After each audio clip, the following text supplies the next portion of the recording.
Ja som urobil všetko preto, aby sme dotiahli do mesta Žiliny, respektíve do regiónu Žiliny, veľkých svetových investorov.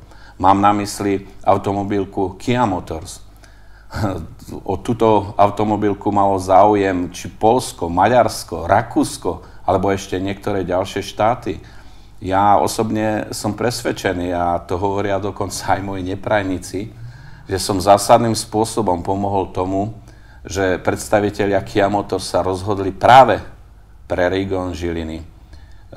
Pri stavebných povoleniach, kde som, teda mesto Žilina bol stavebným úradom, myslím si, že sme zásadným spôsobom pomohli tomu, aby Kia Motors stálo tu na Slovensku, v Žiline, respektíve v regióne Žiliny.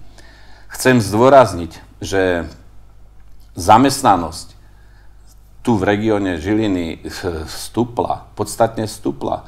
Toho času, kedy staré firmy, ako je Chemicovóza, Povazské chemické závody alebo Slovena, ktoré sú v totálnom úpadku, respektíve zanikli, keby tu nebal Kia Motors, tak dneska sme ďalšou hladovou dolinou na Slovensku.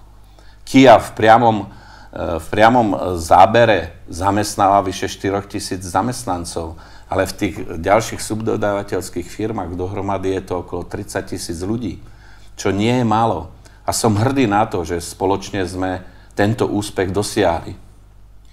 A verte mi, že urobím všetko preto, aby aj v tom budúcom volebnom období, pokiaľ dostanem tú vašu dôveru, aby sme dotiahli ďalších veľkých investorov, ďalších veľkých investičných hráčov, dotiahli sem do Žiliny, do regiónu Žiliny, aby proste sme mohli zamestnať mladých a perspektívnych ľudí.